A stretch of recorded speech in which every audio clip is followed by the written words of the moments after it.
Hey guys, how's it going? It's Tasio here. So for this video of my Paragon Early Access Beginner's Guide, we're going to be going over knowing your stats. So there's a lot of stats in Paragon that some people may or may not be familiar with. And really the whole idea is to go through each individual stat and explain them to you and how they pretty much alter your hero's abilities and how they can benefit you and how you can play defensively. And anyway, so let's get into it. The first slide over here, we're going to be taking a look at the physical damage stat, the energy damage stat, and then also attack speed.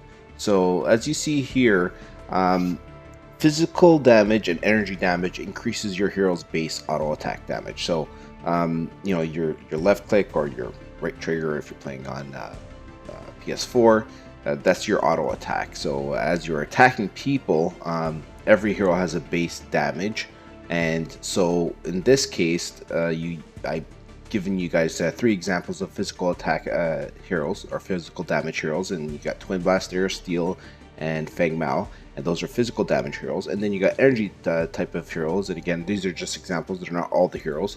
So you got Gideon, you got Murdoch, and you got Muriel. And those are examples of energy damage heroes. So when you're building or you know, creating a deck for your characters, which I will be creating a video on for you guys, when you add stats, so let's take Twin Blast for example. So if you're adding stats to Twin Blast and you're increasing his physical damage stat, his left click or his basic auto attack will do more damage. The more you increase and add stats to your physical damage for Twin Blast, the more damage he'll do, and vice versa. If you have a physical energy damage type of hero like Gideon, if you add energy damage stat and you increase that on Gideon, he'll do more left click damage or more auto attack damage.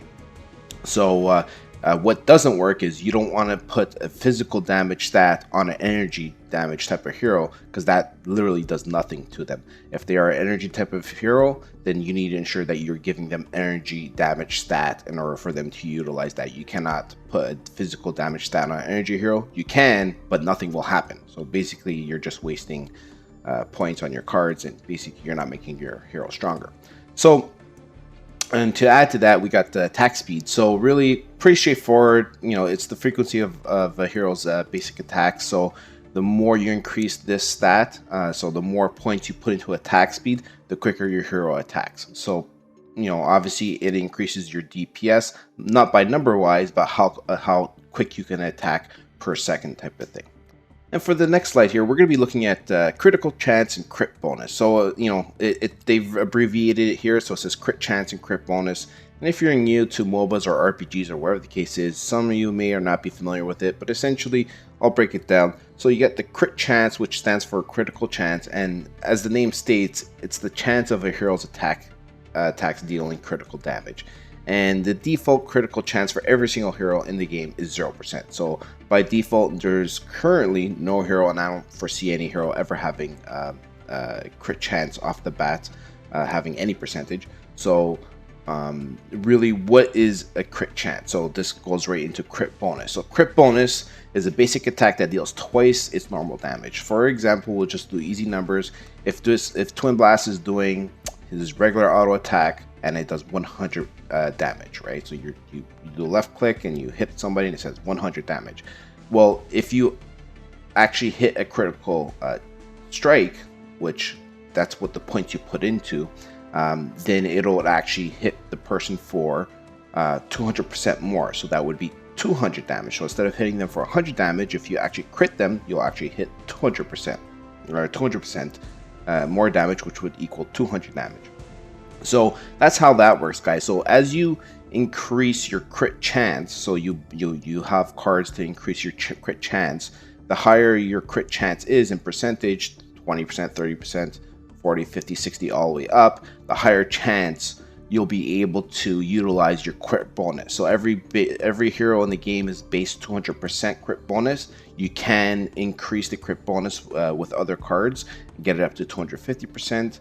And whatnot. So if you get up to 250%, you'll be doing 250% more damage than your basic auto attack. So it'll calculate that for you, and then if you land a crit, you'll get a nice big flashy number popping above the enemy's head or minion's head, whatever the case is, showing you the amount of damage you're doing. So that's pretty much explaining you how crit chance and how crit bonus works in Paragon.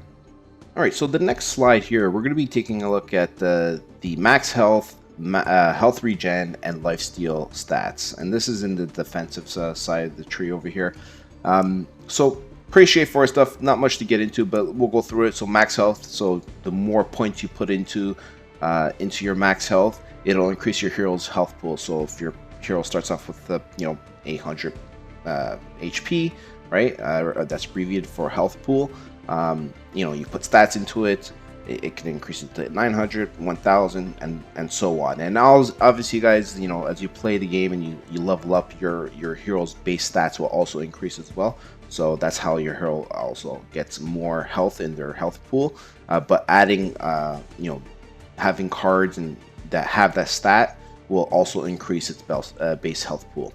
And health regen itself, again, regen is short for regeneration. So this increases your hero's base regeneration over time. So every hero in the game has a base regen. It's fairly low. It's usually like 1 point something HP or health tick per second. So it would, every second that goes by, you'll get like 1 HP per second.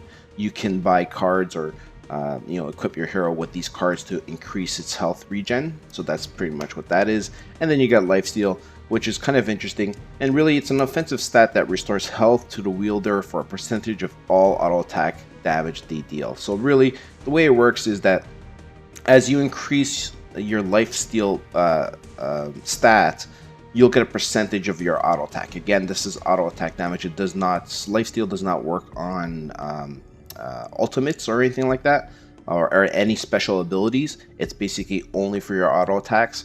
So, if you're left clicking somebody, a percentage of that damage that you give them. So let's do easy math here. So say you have 20% lifesteal, you do 100 damage to somebody, you'll get 20% of that health back. So, or 20% of that damage converted into health, and you would essentially get that converted into health. So you're essentially stealing the life from your opponent and giving it to yourself.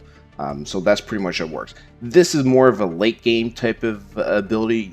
You wouldn't want to build lifesteal early on. This is more of like a late game type of thing. If you have a carry if you're using a carry in the game, you would essentially build into the stat. Alright, so now we're going to be looking at the max mana and mana regen and cooldown reduction. So max mana, really nothing much to talk about here. It just basically increases your hero's base mana pool. So mana regen, again, short for regeneration, increases your hero's base mana regeneration over time. Same thing as the health regeneration. Works exact same thing. Really, you put points into this, and your mana will regen more greatly over time. So again, every hero has a base stat. You put points into it, and you'll be able to regen mana much more quicker. And then cooldown reduction and abbreviated CDR. You might be people talking on the forums or the cases, if they say CDR abbreviated, it really means cooldown reduction. It's basically a hero stat that reduces the cooldown of abilities or the amount of time you must wait for an ability that can be used again once you activate it by a percentage. So really what that means is if you build into a cooldown reduction, and what it's going to do, it's going to reduce all your cooldowns by a percentage. So as an example, Twin Blast, if you use his overdrive, I can't recall the exact, so let's say it's 10 seconds to cool down.